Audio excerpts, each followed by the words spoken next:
Welcome, everybody, to Scofields Flowers Social Hour, episode 22. Enjoy the show. Hey, everyone. Steve Schofield here. They call me Scof, as you know. And I'm Chris Fratterigo. People call me Fratty. How you doing today, Fratty? I'm doing good, Scof. Kind of starting to get that holiday season, I think it's the first time in a long time that I've had like some excitement of like something's coming kind of a feeling, like something to look forward to. Yeah, and especially having the little one, which I can hear in the background now and then. Yep. She's on her Minnie Mouse little airplane that she got for her birthday. Has all sorts of catchphrases, and she'll push it around, or I'll push her on it. Right. Um, she's gonna love Disneyland when she can go. I can tell Oh, you right now.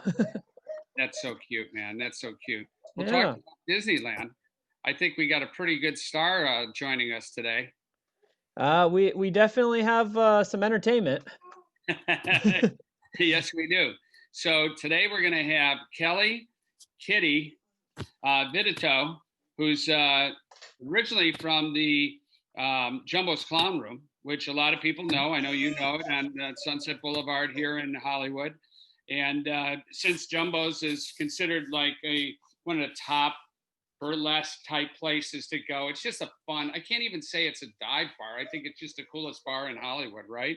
And you get to go there and see some fantastic girls dance, and they pole dance, and they're strippers, and but they're also Yeah, she told us, playing, you can call it whatever you want, but she's like, I tell people I'm a stripper. That's yeah, what it is. yeah. So, But it's not like it's topless or bottomless or anything like sure. that. It's just fantastic. I mean, I have brought some of my best clients there who just absolutely go, "Where have you found this place?" Right? So, so from there, I think what happened with them, like it's happened with us, we had to pivot from Right.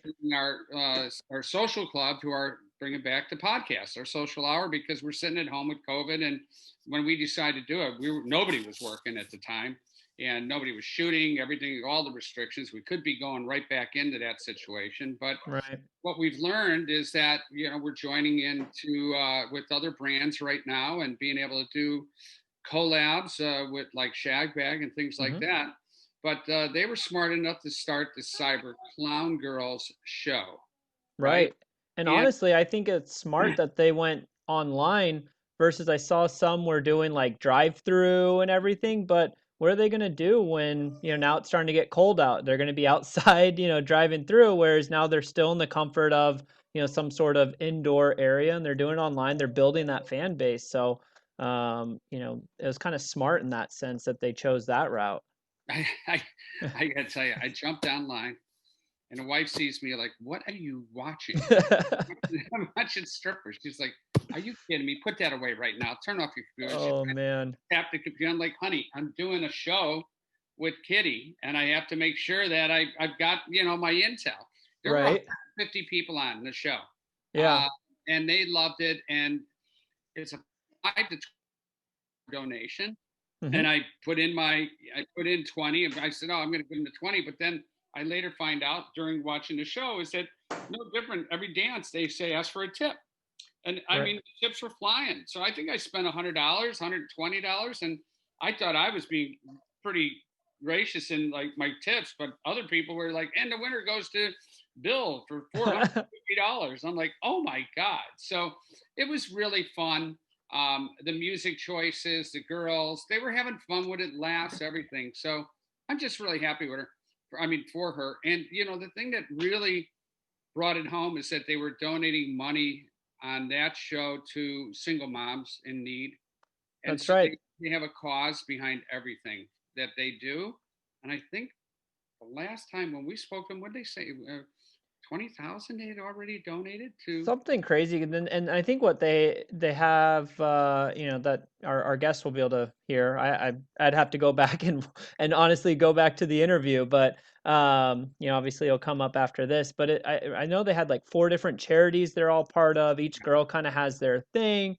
So I mean, I love that kind of aspect, that give back to it.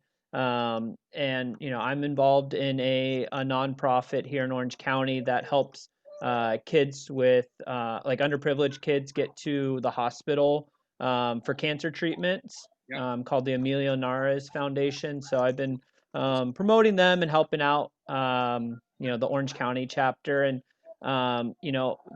obviously it's to benefit these kids and families, but it's rewarding on my side too. And obviously everyone wins in that situation. So I'm sure for them it's the same thing. They get to make some money and do the thing that they love doing, but also giving back to a charity or nonprofit that they feel strongly about. It is a really cool and fun way to kind of build it. Yeah. So I'm happy for them. So everyone, enjoy the show. I think you're gonna learn a lot, and I can't wait for Jumbo's Clown Room to come back. And we have our MC here today, Nicola Angelos, who's been with us from Shagbagg, and we've had a show with her. And we just loved her when she was on the show. And Fratty, Nicola, we have a special guest today. I absolutely love this young lady. Her name is Kelly Vittetoe. Vittetoe. I told you I'd blow it. My gosh, Scof. Kelly Vittetoe. Your abuse to last names. You should be in jail. I know. It's okay. AKA, I know AKAs, known as Kitty, and she's from the Cyber Clown Girls, which started a little bit after the Jumbo's Clown House was closed down because of Clown Room. Sorry, there I go. Yeah. And anyway, so it was closed down because of COVID, and they decided to start up their own online deal, and here she is. Yeah. Hi, everyone. Well, boy, I butchered that one, but we'll clean that one up in a bit.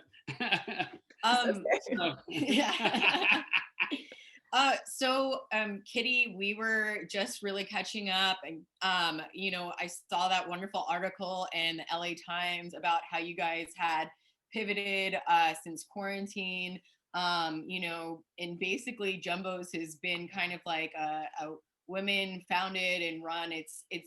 Women are the best interests at Jumbo's. Like, it's not an exploitative atmosphere, and that's what you guys have always stood for and been proud for, and I love that. And so basically, once you guys pivoted during quarantine, I mean, now you've been giving back. You've had these amazing, successful shows, and yeah, we just wanted to hear a little bit more about it. Of course. Yeah. So I think it was May 6th, or May 5th rather, we decided, Gabrielle and I were texting and thought, okay, we need to start an online show. And we've been talking about it for a couple of weeks now and deciding, do we do an Instagram live and risk getting kicked off of a non-sex worker friendly without like copyright for music, able to play the songs that we want to dance to? Or do we like extend it and invite a couple more people and really make it a show and try like Skype or Zoom or a platform like that? And we kept talking about it and decided, okay, let's do it on Zoom, and let's get Reagan involved, and let's do it tomorrow. And so we all started. My birthday's May 6th, by the way. So that's it's perfect timing. And so we decided we were gonna do it, and we invited a couple more girls from the club. And then as it continued, we thought, let's invite dancers that don't dance there anymore, that we're past employees, and they, because of the AB5 law that came into effect, some of the dancers weren't getting unemployment because they were not they were no longer working at Jumbo's before we got to be employees there. So we decided, we need to help these people out because there's a pandemic, like no one's working. Rent is still due, even though it is legally said in California that your landlord does not have to require you to pay rent. But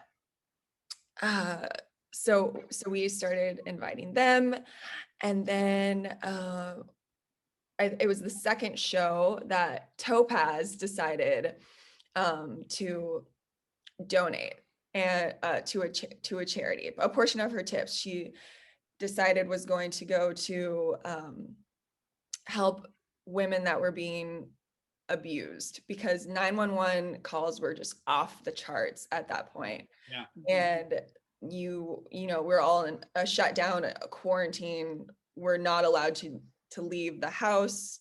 So people were just nonstop with their abusers, which, Wow. you know, So sad. So sad. Scary. breaks my heart. So then these, and they weren't even, you know, the shelters weren't even open for them to go to, but they were still able to give them money so that they could maybe like find a hotel room or something.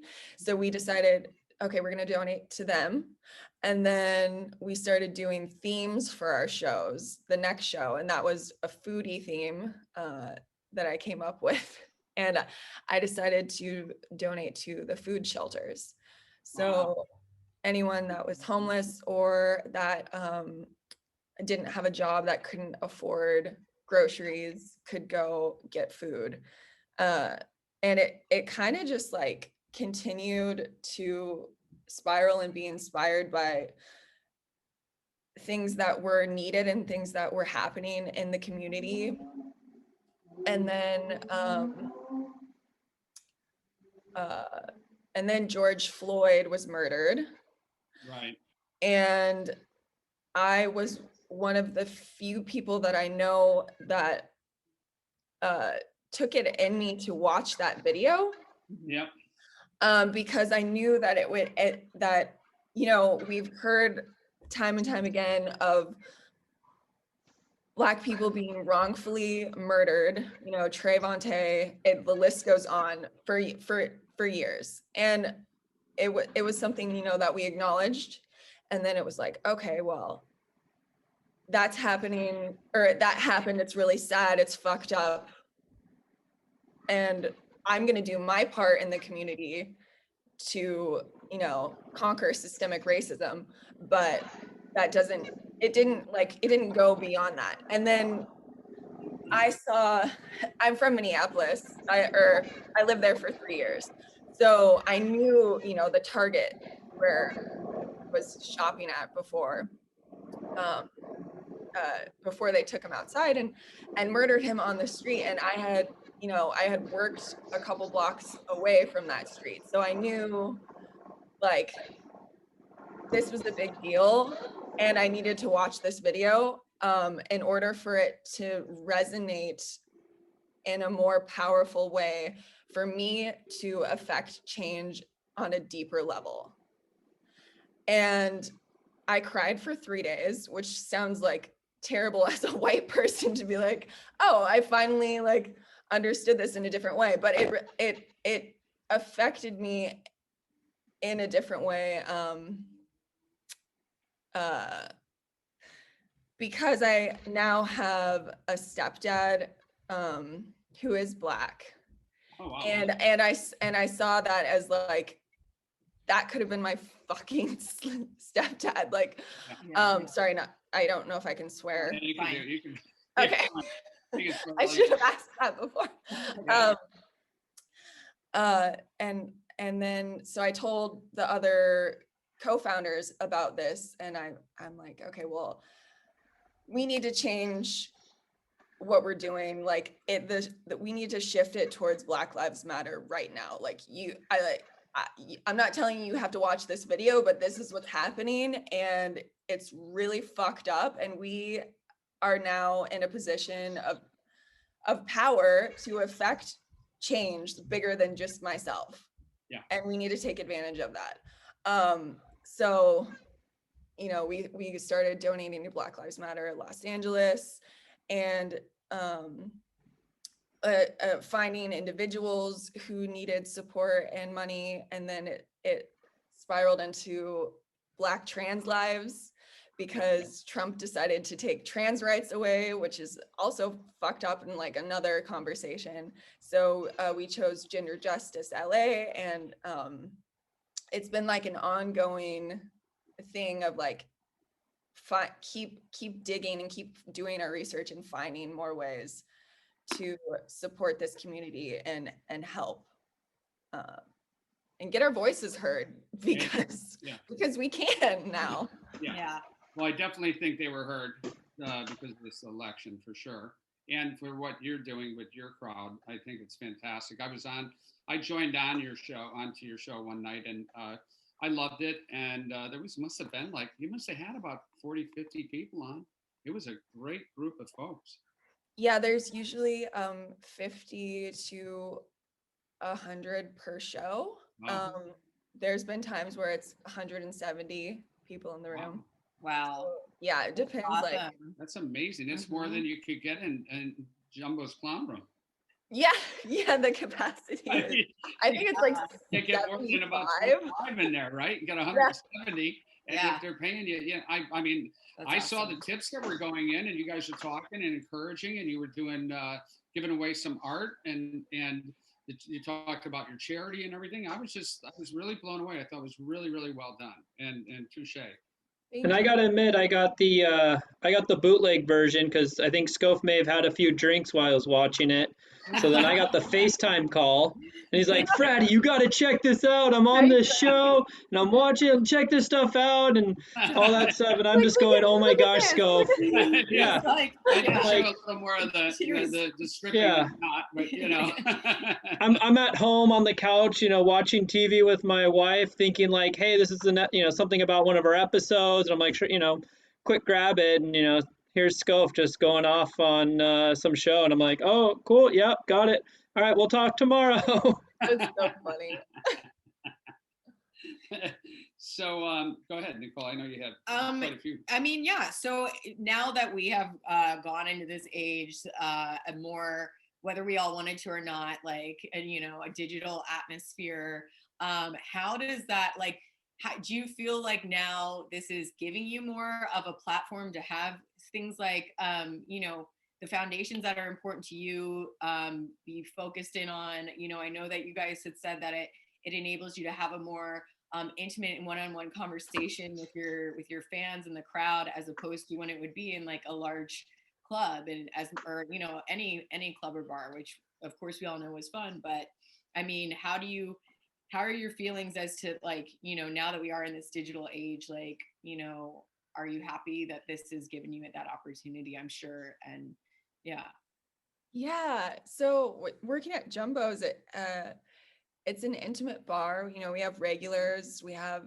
people that we are friends with that get to come in whenever they want, and so that makes it really, really cool and fun. But it's more of just a fun way to interact and make money. It's a nightclub feeling. It's now we're taking on world problems. Yeah. We weren't thinking about it. Women, yeah.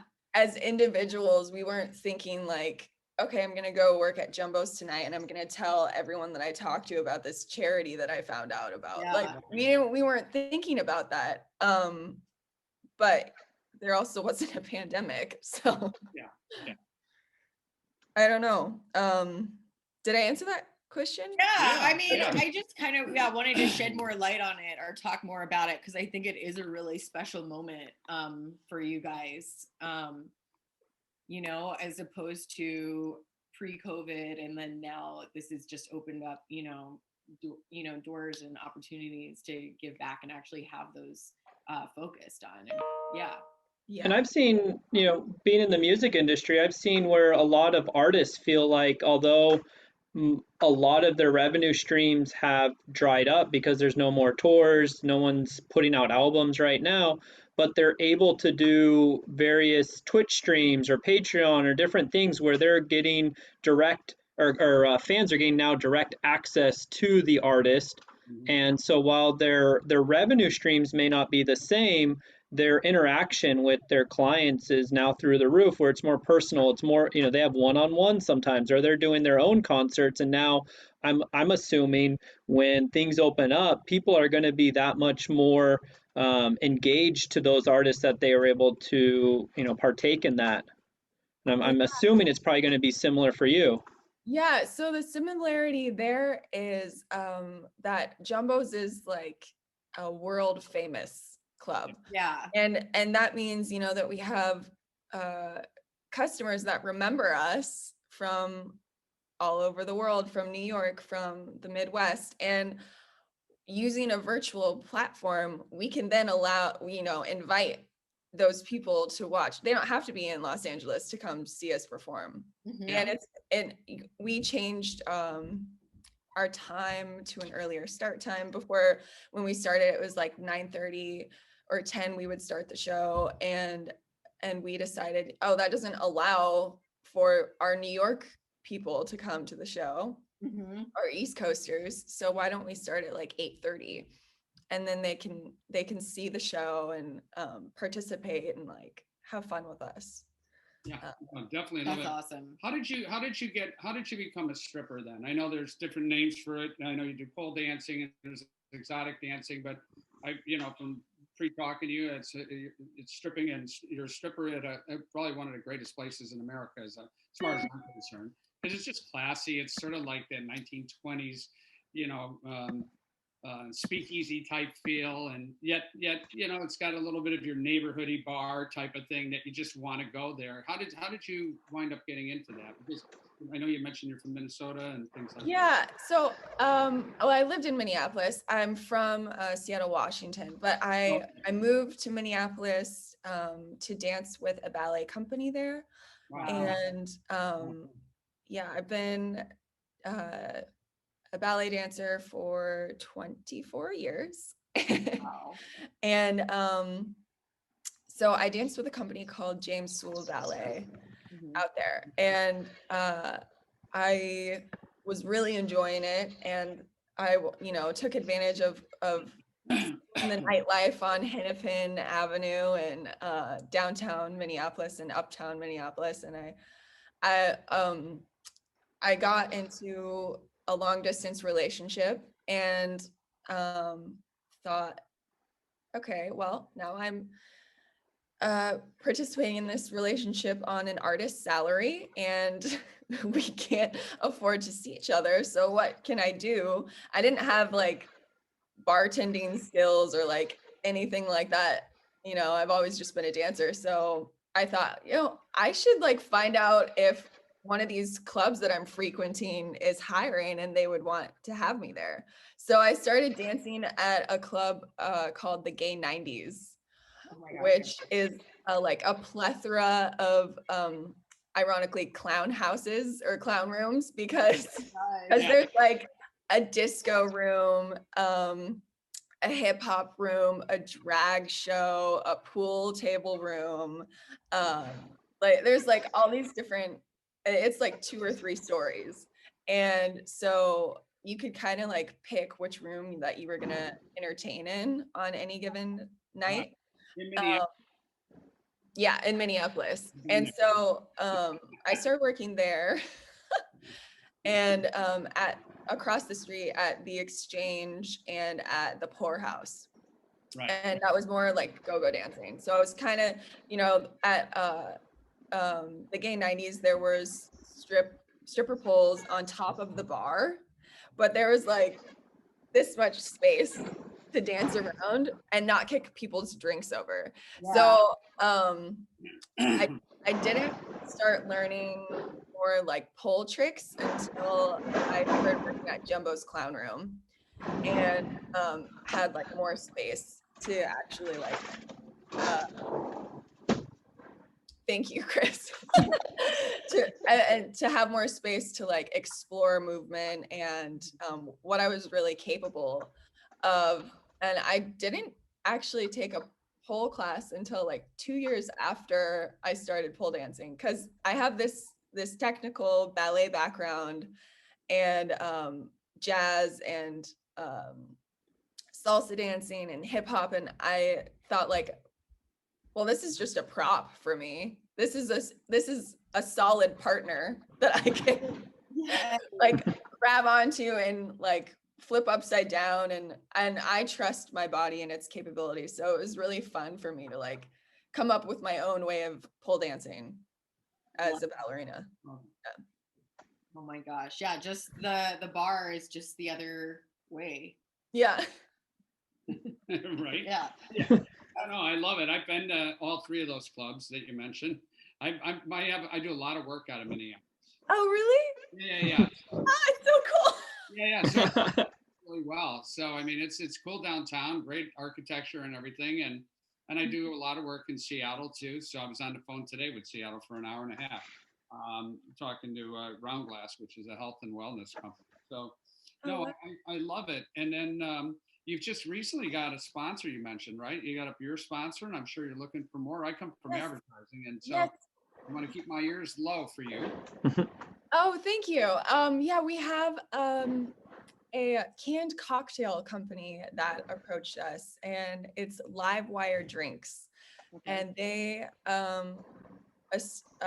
our neighborhood bar, Jumbo's neighborhood bar, is called Harvard and Stone, and they're right up on Harvard and Hollywood. And their like lead bartender, Aaron Polsky, started this company and founded Live Wire Drinks. And it started with a couple other bartenders. So Joey and him decided that they were going to figure out how to do canned cocktails that didn't have to be refrigerated, which means that they can be sourced wide, to a wider audience, and it doesn't require like in the shipment process, it doesn't require refrigeration, which is really cool. I think. And they ship it right to your door. It's $19.99 for a pack of 4 cocktails. They have 3 flavors right now. It includes gin, vodka, and rye whiskey. But they're working on, I think, 4 more flavors with different famous bartenders around the world. Now they've widened outside of Harvard and Stone to really make this like as successful as a company as they can. So we're really, really lucky to have them want to be a part of our brand too, as Cyber Clown Girls. Yeah, my tattoo artist is right next door to that. You know, the little tattoo shop right there? Oh yeah. Yeah. So I've been getting ink from them for years. That's so cool. Yeah. So know the neighborhood well, love it. Small world. I like that. What's the place that's the Cuban dance club? Oh, yeah. Descarga. Yeah. I used to dance there too. Oh my gosh. I was going to ask you because they always have the strippers come out I actually never performed there. It was just a social thing for me because I love salsa dancing. Yeah. And I never brought a partner. I would just go there and like dance with people, but they were always, I'm 5'10", and it's like the people that could like really partner me were always like 5'6". Well, then I think I did dance with you that one night. I'm a good dancer, right, Nick? Yeah. I'm a good, because we get injured dancing around this house, I got bruises to prove it. Yeah. And for happy hour. Our happy hour gets a little out of control, so we're gonna have to have you by one day. I love that. Yeah, so I love dancing, and salsa is always fun, and I like cigars, so I'm always next door. Yeah, me too. Yeah, so that I'm even loving you more now. And once this COVID thing gets over with, I also host the Scofields Flowers social club. And that's why we went with the social hour. Mm-hmm. And it's great. And I bring in burlesque. Charlotte is one. I don't know if you know Charlotte. I have to look up her last name. But we opened up Scofields Flowers at Sassafras. And then Charlotte's boyfriend, now husband, ran the place. And then I wanted to have... definitely burlesque, and then we always spin jazz, and so we do it over at Lunetta all day. We take over his back bar, and we decorated the flower shop up. Because I come from a mob flower shop. I grew up at Schofields Flowers, where Dan O'Banion, the Irish gangster, was killed by Al Capone. So that's the whole reason we started up the podcast, because I wrote a book of short stories that got picked up by the Mom Museum, and then it led to us doing a social night at Lunetta, and then we built out an experiential job for ourselves for the flower shop and Lunetta to draw people in. It was a huge hit, and out of it, I just got a Netflix campaign that I just was doing an art exhibit for the shop. Congratulations. Yeah. So, and now here we're talking with, one of the best strippers I know online. And I love it. So I love your type of flavor coming into our social club and having fun. That's what this is supposed to be about. And I had fun watching you guys. I was like, you guys got to get on. You got to get on.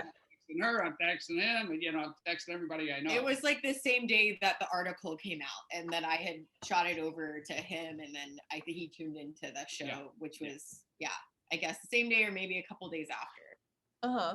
Yeah. Kelly, something I was thinking of is like, what's the biggest misconception people have when they find out like you're a stripper? Great question. Yeah. So society has a lot of horrorphobia that they're dealing with. And for anyone that doesn't know or hasn't heard that word before, horrorphobia is a fear of women empowering their sexuality. And it can go beyond women. It can be anyone that empowers their sexuality. You could be horrorphobic of gay men, gay strippers. It doesn't matter, but gay sex workers. Or straight male sex workers. Those exist. Yeah. For sure, those exist. Anything is possible. And I love that anyone can just like identify as they wish and be accepted, but not. But we're working on people accepting us on like a wider scale. So I think that's constant work for me, and I like to introduce myself to new people as a stripper to, in a way, like educate them. That like I'm a decent human being, and you don't have to be like going to school. You don't have to do it to pay for college. You don't have to have daddy issues. Like there's all these like stigmas that are attached to the word stripper that are so false. Like, and I like to encourage other ideas that are true.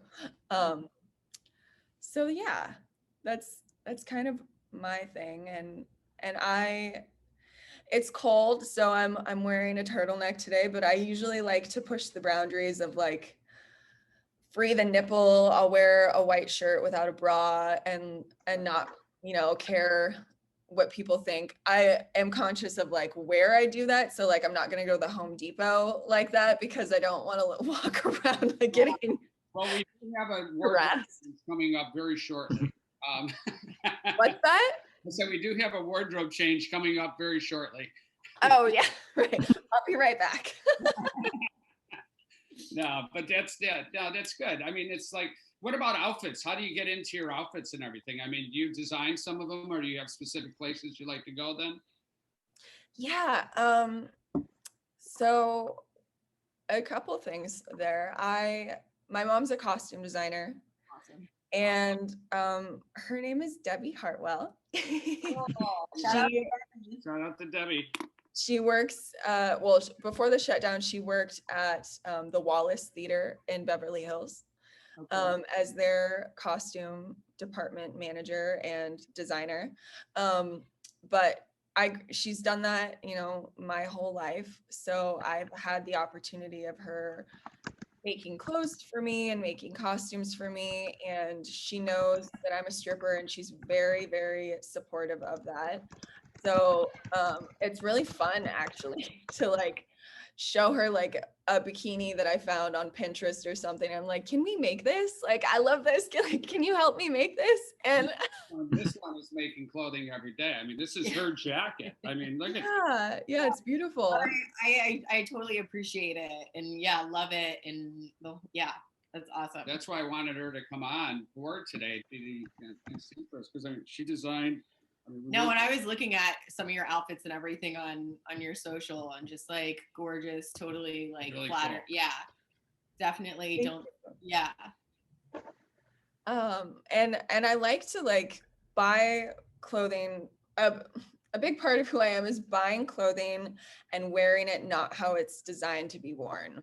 Mm-hmm. So I flip a bikini upside down and turn it backwards. I wear a shirt, you know, I cut the shirt, or like I wear the dress backwards. Mm-hmm. So, you know, like and those are my favorite items, I think, in my closet is like, I get something, I'm like, this could be way more flattering if I just wore it not the way that the designer like intended people to wear it, and it usually entails like a deep plunging back, but then I'll be like, okay, well now it's like a really deep V, like yeah, stuff like that. So that's something that's really beautiful on top with it. Yeah, I can only imagine.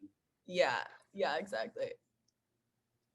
With the way that I guess the industry has transformed now with COVID, like when things go back to, even though we don't know when things are going to go back to normal, how, you know, will you keep on incorporating the whole give back and everything like that into what now has become a part of your show's personality and DNA? I mean, how do you foresee that happening or unfolding?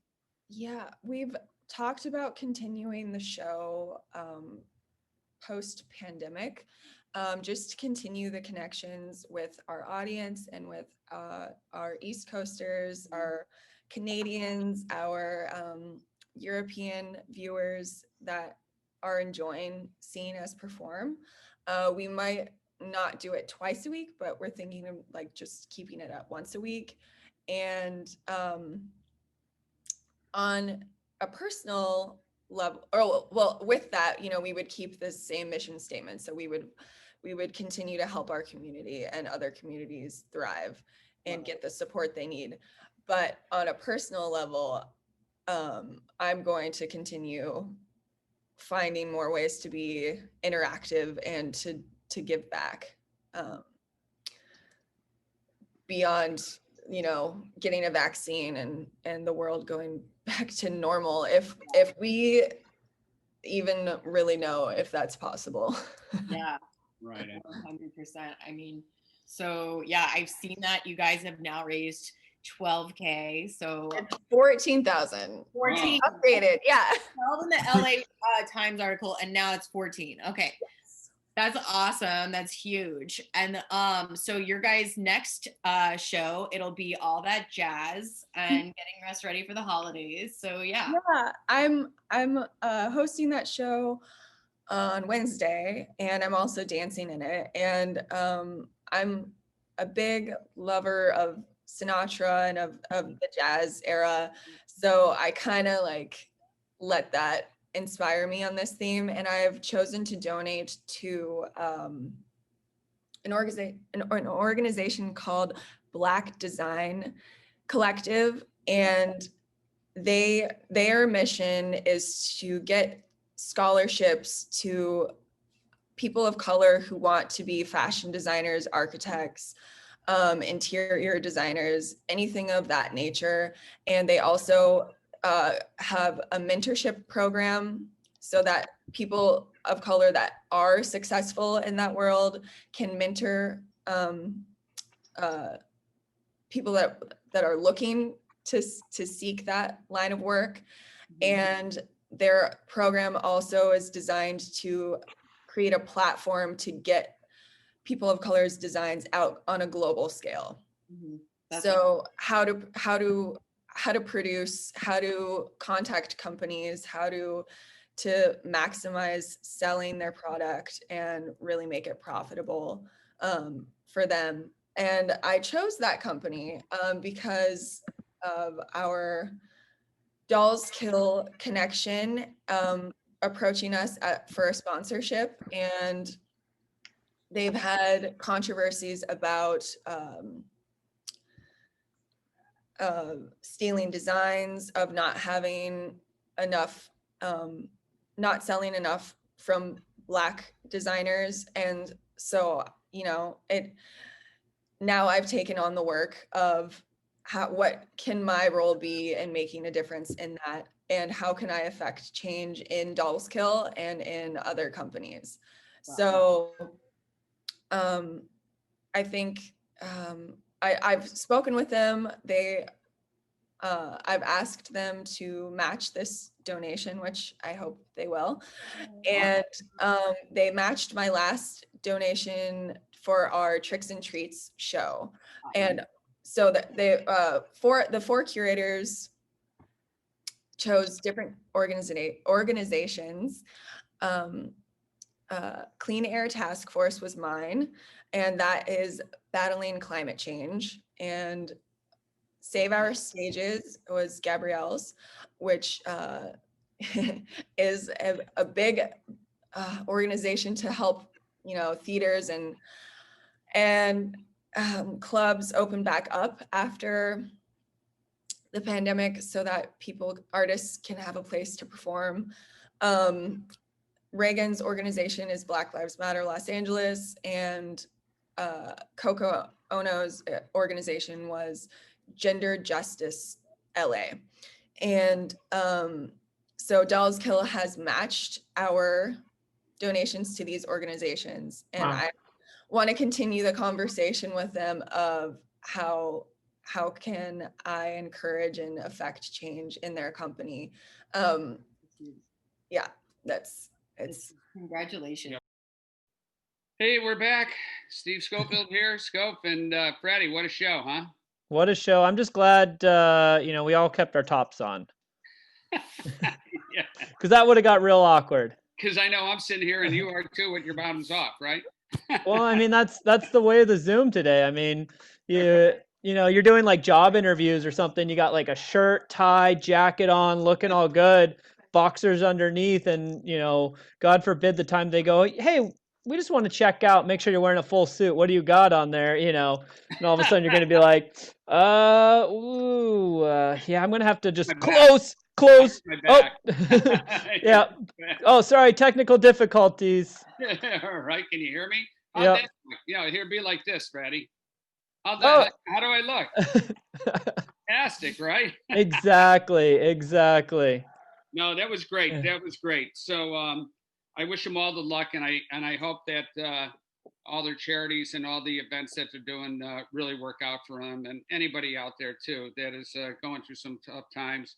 A couple of updates, just so you know, everybody knows about what we're up to. We're going to have the Scofields Flowers Guide to the Holidays coming out, because we've got some great clients come on. Well, let's put it, we've had some great people on our podcast, like LC King, MFG. I love his clothing. My favorite. You wear it. It's workwear, it's dress wear, it's however you want to dress it up, but it is the coolest shit I've had on. We've got Shagbagg will be, you know, with the smoking jacket and everything. Actually, we were just downtown today. I was down with Nicola today. We had to buy. We're done with the blue. We've got to go to another color, and that's awesome. We're already sold out of the first run, so that's exciting. And I know that we have two other collabs that we've had reach outs from, and super exciting. But I'm not going to give it away yet. But we'll let everybody know as soon as we can. But I couldn't be more happier than what we have going on, buddy. I mean, this is really a dream come true for me. I know. And I was just going to say, I mean, I think the guide to the holidays is going to be an email coming out. So if you're not on the subscription list, make sure to get on there. But it's just going to let you know of cool places, you know, stuff we're working with other companies on, but other cool places just to get some gifts for the holidays. Could be from our guests and some special discounts that you'll get at those sites. Could just be, you know, a place we want to support and show some love to. And, you know, so definitely check out on you know, coming soon, obviously soon, because here we're here for the holidays. I mean, this, we just we just had Thanksgiving here, what, Thursday. So 2 days, we're recording here. So for our listeners, this is, Thanksgiving's tomorrow. You're probably traveling, heading somewhere, or prepping, getting ready. But the holidays are here, and like I said, I think for first time in a long time, like I kind of get that excitement. It's like the holiday season, things are happening. Scof, what are you doing for Thanksgiving though?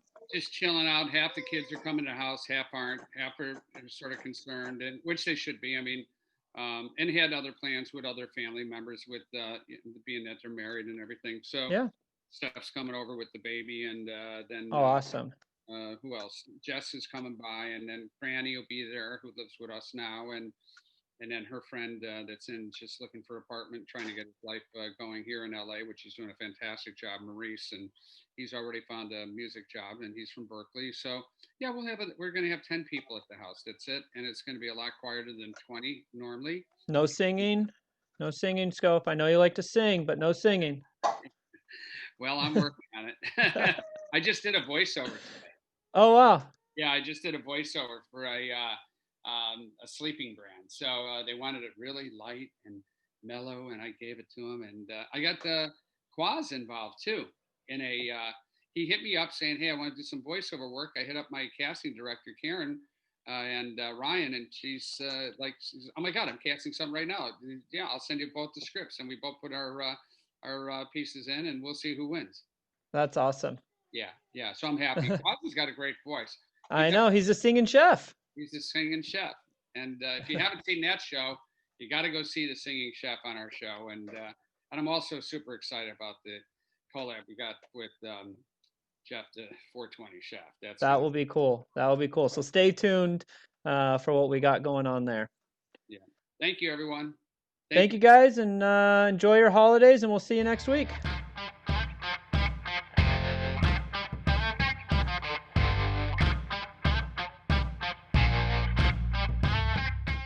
And then, Kelly, do you want me to just go with Kitty from the Cyber Clown Girls, or do you want me to go with your full name? I want you to use my real name. Yeah, I'm going to go with Kitty. You can, either way, whatever floats your boat. I'll go with Kelly. Kelly, how do you say your last name one more time? If they want to find out who you are, let them go online. Vittetoe. I'm going to screw it up, I know. Ready? I'll never get anybody's name straight. Vittetoe. Vittetoe.